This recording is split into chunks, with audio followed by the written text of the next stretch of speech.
Hello friends, कैसे हैं आप सभी। आई होप कि आप सभी लोग अच्छे होंगे। आज मैं आप लोगों के लिए योजनाओं के ऊपर एक वीडियो लेके आई हूँ, क्योंकि जैसा कि हम सबको पता है कि अभी छात्रावास अधीक्षक का एग्ज़ाम होने वाला है। तो मैंने सोचा कि उसके लिए कुछ एक अलग वीडियो बनाया जाए। और कोई भी एग्ज़ाम हो, चाहे वो वनडे का एग्ज़ाम हो या पीएससी का एग्ज़ाम हो या व्यापमं का एग्ज़ाम हो, उसमें योजना से रिलेटेड क्वेश्चन तो 150% आप लिख के रख लिए, आएंगे ही आएंगे, है ना। तो योजना टॉपिक को आप कभी भी स्किप करके मत जाइएगा। उसको कम मतलब आपको याद रखना बहुत ज़रूरी है, क्योंकि उससे एक क्वेश्चन पक्का होता है। और क्योंकि अभी हमारी बीजेपी गवर्नमेंट ने बहुत सारी नई नई योजनाओं को लागू किया है, तो आज जो मैं करवाऊंगी वो अभी जो हमारी सरकार ने नई योजनाएं लागू की हैं उन पे हम क्वेश्चंस करेंगे। ठीक है, तो आई होप कि आप लोगों को अच्छा लगेगा। अगर आप लोगों को अच्छा लगता है तो आप अपने व्यूज़ कमेंट में बताइएगा। स्टार्ट करते हैं। महतारी वंदन योजना, ठीक है, ये तो बीजेपी के मैनिफेस्टो में भी था ये योजना। तो महतारी वंदन योजना, मैनिफेस्टो मतलब क्या होता है, जब कोई जो पार्टी होती है वो चुनाव लड़ती है तो वो बताती है कि हम सरकार में आने के बाद क्या क्या करेंगे, है ना। तो उसको मैनिफेस्टो बोला जाता है।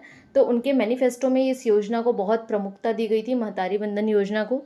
तो इसका प्रारंभ प्रदेश में किस तिथि को किया गया है, तो किस तिथि को किया गया है, 1 मार्च 2024 को महतारी वंदन योजना को प्रदेश में प्रारंभ किया गया है। ठीक है, इसको देख लेते हैं एक बार।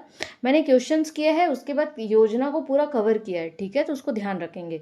तो महतारी वंदन योजना को लागू कब किया गया है, 1 मार्च 2024 को। इसका विस्तार पूरे राज्य में है, ठीक है, संपूर्ण राज्य में इस योजना को लागू किया गया है। इसका उद्देश्य क्या है महतारी वंदन योजना का, तो इसका उद्देश्य है महिला सशक्तिकरण की दिशा में उनके आर्थिक स्वावलंबन, स्वास्थ्य और पोषण स्तर में सुधार करना और परिवार के निर्णय में उनकी भूमिका सुदृढ़ करना। अब किसी भी फैमिली में अगर किसी महिला को 1,000 रुपये महीना मिलेगा, क्योंकि इसमें क्या है, प्रति माह आपको 1,000 रुपये मिलेगा या सालाना जो 12,000 हुआ वो, ठीक है। तो डेफिनेटली अगर आपके पास इनकम आती है तो आपको एक इकोनॉमिक इंडिपेंडेंसी मिलती है, मतलब आर्थिक रूप से आप क्या हो जाओगे, आत्मनिर्भर हो जाओगे। और जो इंसान इंडिपेंडेंट होता है उसकी भूमिका अपने आप क्या हो जाती है, मजबूत हो जाती है। इसलिए आजकल बोला जाता है कि लड़कियों को पढ़ाया जाए ताकि वो अपने ऊपर निर्भर रहें, वो किसी और पर डिपेंडेंट ना रहे, है ना। तो उसी के दिशा में बढ़ाया गया ये एक कदम है, ठीक है, कि महिलाओं को उनके परिवार में एक सुदृढ़ भूमिका मिले और उनको क्या हो, महिला सशक्तिकरण यानी कि वुमन एम्पावरमेंट, ठीक है। तो इसको ध्यान रखना है। इसमें सहायता राशि कितनी दी जाती है, तो 1,000 रुपये प्रति माह दी जाती है या 12,000 रुपये सालाना दी जाती है, ठीक है। कैसे दी जाती है, डीबीटी यानी कि डायरेक्ट बेनिफिट ट्रांसफर के माध्यम से दी जाती है, डायरेक्ट आपके अकाउंट में आ जाता है पैसा। अभी राज्य में कितनी महिलाओं को ये इसका लाभ मिल रहा है, कितनी लाभान्वित महिलाएं हैं, तो 70,12,417 इतनी महिलाओं को इस योजना का लाभ मिल रहा है। बहुत ही इंपॉर्टेंट क्वेश्चन है और बहुत ही इंपॉर्टेंट फैक्ट है। एक एक फैक्ट इसके बहुत ही इंपॉर्टेंट है, सबको आप ध्यान रखिएगा, ठीक है। और इसी के लिए तृतीय अनुपूरक बजट में इसके लिए 12,000 करोड़ का क्या किया गया, प्रावधान किया गया, ठीक है। तो इसको ध्यान रखेंगे।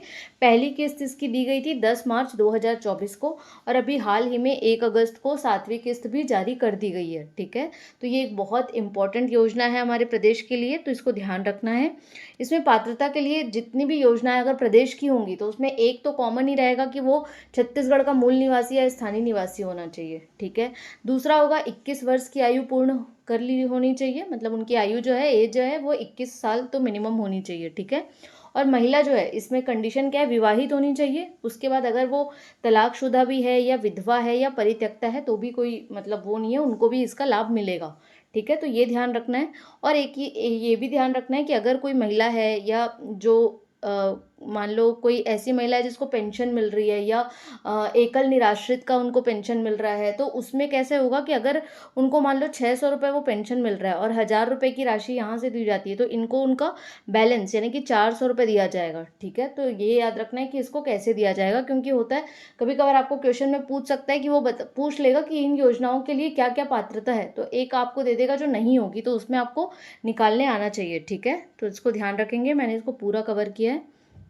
नेक्स्ट क्वेश्चन है न्योता भोजन योजना, ठीक है। तो न्योता भोजन योजना का प्रारंभ प्रदेश के किस स्थान से किया गया है, तो कहाँ से किया गया, बगिया ग्राम जशपुर। नाम ध्यान आ रहा होगा आपको, ये हमारे प्रदेश के मुख्यमंत्री जी का घर है, ठीक है। तो ये वहीं से है और वहीं से न्योता भोजन योजना का प्रारंभ किया गया था और उन्हीं के जन्मदिन पे किया गया था 21 फरवरी 2024 को। ठीक है, कहाँ से किया गया था? बगिया ग्राम जशपुर से। इस योजना का क्या है, प्रावधान क्या है? तो इस योजना के तहत कोई भी व्यक्ति राष्ट्रीय पर्व पे या त्योहार पे या जन्मदिन पे या विवाह की वर्षगांठ पे, मतलब कोई भी ऐसा सेलिब्रेशन का मौका हो, चाहे अगर आपका बर्थडे हो या आपका कोई एनिवर्सरी हो या फिर कोई भी नेशनल जो भी फेस्टिवल हो, है ना, या नॉर्मल कोई भी फेस्टिवल हो, तो उसमें आप स्कूलों में जाके बच्चों को क्या करा सकते हैं? भोजन करा सकते हैं। तो ये एक बहुत ही अच्छा इनिशिएटिव है। ठीक है, ऐसा करना चाहिए। और ये जो है ना, ये नेशनल का जो तिथि भोजन है उसी का ये हमारे प्रदेश में न्योता भोजन के रूप में मनाया जा रहा है। ठीक है, तो इसको भी बोल सकता है कि ये किसका परिवर्तित रूप है? तो तिथि भोजन का। ठीक है, नेक्स्ट क्वेश्चन है प्रदेश की शक्तिपीठ परियोजना। ठीक है, इसमें क्या शामिल नहीं है? तो चंद्रहासनी चंद्रपुर, बमलेश्वरी मंदिर डोंगरगढ़, महामाया मंदिर रतनपुर या राजीव लोचन मंदिर राजिम। तो क्या शामिल नहीं है? राजीव लोचन मंदिर राजिम ये इसमें शामिल नहीं है। ठीक है, शक्तिपीठ की बात हो रही है तो शक्ति यानी माता से संबंधित होगा और राजीव लोचन मंदिर तो इनका है नहीं। ठीक है, तो इसमें ये जो आपका राइट आंसर होगा वो ये होगा, राजीव लोचन मंदिर राजिम। ठीक है, अब हमारे प्रदेश में क्या चल रही है? शक्तिपीठ परियोजना चल रही है पर्यटन विभाग के द्वारा, जिसमें 5 शक्तिपीठों को आपस में जोड़कर पर्यटन को क्या किया जा रहा है? उनको विकसित किया जा रहा है। और इस परियोजना की जो मतलब लंबाई है वो कितनी है? 1000 किलोमीटर है। ठीक है, 1000 किलोमीटर है। इसमें देख लेंगे हम कौन कौन सी शक्तिपीठ इंक्लूडेड है, अंतर्गत शामिल किया गया है। तो पहला है आपका कुदरगढ़ बागेश्वरी मंदिर। कहाँ है ये? सूरजपुर में है, कुदरगढ़ में। फिर चंद्रहासनी मंदिर चंद्रपुर, कहाँ है? शक्ति में है। फिर बमलेश्वरी मंदिर डोंगरगढ़, कहाँ है? राजनांदगांव में है। फिर महामाया मंदिर रतनपुर, कहाँ है? बिलासपुर में है। और दंतेश्वरी मंदिर दंतेवाड़ा, ठीक है, दंतेवाड़ा में है। ठीक है, तो ये 5 जो है इन शक्तिपीठों को आपस में जोड़ के शक्तिपीठ परियोजना, जो उत्तराखंड की 4 धाम परियोजना है ना, उसी के बेस पे यहाँ पे शक्तिपीठ परियोजना को लागू किया गया है, जिसमें 1000 किलोमीटर के ये पर्यटन श्रृंखला को क्या किया जाएगा? विकसित किया जाएगा। ठीक है, तो ये 5 नाम आपको याद होने चाहिए। आप सीक्वेंस से भी याद कर सकते हैं कि पहला सूरजपुर याद कर लीजिए, दूसरा बिलासपुर याद कर लीजिए, तीसरा चंद्रहासनी याद कीजिए, फिर चौथा राजनांदगांव याद कीजिए, फिर 5वां दंतेवाड़ा। आप जिलों के हिसाब से याद करेंगे तो ज़्यादा आपको इजीली याद हो जाएगा। ठीक है, मैंने आपको पहले ही बता दिया परियोजना की लंबाई 1000 किलोमीटर है। बजट में इसके लिए कितने का प्रावधान किया गया है? 5 करोड़ का इसका प्रावधान किया गया है। ठीक है, तो ध्यान रखना है। प्रदेश में कृषक उन्नति योजना, ठीक है, ये बहुत इंपॉर्टेंट योजना है ये भी। इसका शुभारंभ कब किया गया था? तो कब किया गया था? 12 मार्च 2024 को कृषक उन्नति योजना का शुभारंभ किया गया था। ठीक है, ये क्या है ये देख लेंगे एक बार। कहाँ से किया गया था ये भी ध्यान रखना है, सॉरी। ये जो है 12 मार्च 2024 को प्रारंभ हुई है। कहाँ से? बालोद से। और बालोद में भी कहाँ? सरयू प्रसाद अग्रवाल स्टेडियम। ठीक है, इसका उद्देश्य क्या है? किस उद्देश्य से इसको लाया गया था? तो कृषकों की आय में वृद्धि करना और उनको आत्मनिर्भर बनाना। ठीक है, इसका प्रावधान क्या है? 21 क्विंटल प्रति एकड़ धान की खरीदी 3100 रुपये में की जाएगी। ठीक है, इसको ध्यान रखना है। नेक्स्ट है किसानों को एक मुश्त पूरा भुगतान हर पंचायत भवन में नकदी काउंटर के द्वारा कर दिया जाएगा। ठीक है, तीसरा पॉइंट है धान खरीदी से पहले बारदाने की सुनिश्चितता होगी, मतलब वो धान की खरीदी से पहले ही उनको बारदाना दे दिया जाएगा। ठीक है, बजट में इसका प्रावधान कितना है? 10,000 करोड़ रुपए का है। 24-25 के बजट में इसको 10,000 करोड़ रुपए का इसके लिए प्रावधान किया गया है। इससे लाभान्वित कितने किसान हैं हमारे प्रदेश में? तो 24,72,000 से अधिक किसान जो हैं वो इससे, इस योजना से क्या हो रहे हैं? लाभान्वित हो रहे हैं। कुल खरीदी हमने कितनी की है 24-25 में? 144.92 लाख मेट्रिक टन, यानी 144.92 लाख मेट्रिक टन हमने खरीदी की है। ठीक है, तो इस तरीके से धान खरीदी जब हमारी सरकार ने की है तो ये प्रदेश, हमारा जो छत्तीसगढ़ प्रदेश है ना, वो पूरे देश में सबसे ज़्यादा इसके लिए भुगतान करने वाला राज्य बन गया है। ठीक है, तो इसको ध्यान रखना है। नेक्स्ट है नियत नेल्लानार योजना। ठीक है, ये बहुत ही इंपॉर्टेंट योजना है, इसको ध्यान रखिएगा। इसका अर्थ क्या होता है? आपका अच्छा गांव। ठीक है, नियत नेल्लानार का मतलब क्या होता है? आपका अच्छा गांव। ठीक है, इसका उद्देश्य क्या है? ये जो मेनली कहाँ चालू किया गया है? जो नक्सल प्रभावित जो जिले हैं उनमें ये योजना चालू की गई है। वहाँ पे क्या हुआ है कि जो नक्सल प्रभावित गांव है ना, वहाँ पे बुनियादी सुविधाएं ही नहीं मिल पा रही हैं नक्सली अटैक्स के कारण और उनके इंटरफेरेंस के कारण। ठीक है, तो वहाँ पे नक्सल प्रभावित गांवों तक बुनियादी सुविधाएं और जितनी भी सरकार की जो विकासकारी परियोजनाएं हैं उनका लाभ सुनिश्चित करना। ठीक है। इसको प्रारंभ कब किया गया है? 15 फरवरी 2024 को। और इसके लाभान्वित जिले कौन से हैं? तो दंतेवाड़ा, सुकमा, बीजापुर, नारायणपुर, ठीक है, कांकेर। यहाँ पे नवीनतम खोले गए सुरक्षा कैंप जो है ना, जो पुलिस का जो उनका कैंप होता है, ठीक है, तो वहाँ से 5 किलोमीटर क्षेत्र तक के सारे गाँव में ये नियत निलाना योजना चलती है, ठीक है, तो इसको ध्यान रखना है। ये वही लिखा हुआ है उसमें। नेक्स्ट क्वेश्चन है, वन स्टेशन वन प्रोडक्ट योजना का संचालन प्रदेश के कितने रेलवे स्टेशन में किया जा रहा है? इंपॉर्टेंट है ये भी, ठीक है, तो कितने रेलवे स्टेशन में किया जा रहा है? 34। 12 मार्च 2024 को श्री नरेंद्र मोदी जी द्वारा देश भर में वन स्टेशन वन प्रोडक्ट योजना का लोकार्पण किया गया, ठीक है, कब किया गया? 12 मार्च 2024 को।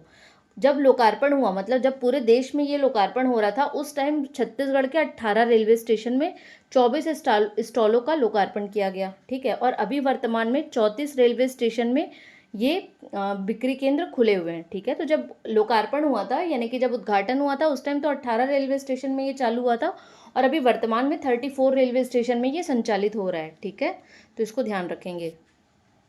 प्रदेश की श्री रामलला दर्शन योजना की थीम क्या है? तो क्या है थीम? राम दरस बर जाबो, मतलब राम जी के दर्शन के लिए जाएंगे, ये इनकी थीम है, ठीक है। तो हमारा जब प्रदेश की जब नई सरकार बनी तो उन्होंने श्री रामलला दर्शन योजना की घोषणा की थी। इसका उद्देश्य यही था कि छत्तीसगढ़ के लोगों को अयोध्या में श्री रामलला जी का दर्शन करवाना है। इसमें जाने वालों की पात्रता के लिए एज कितनी है? 18 से 75 साल होना चाहिए एज। इसके लिए बजट का कितना प्रावधान किया गया? 35 करोड़ रुपए, ठीक है।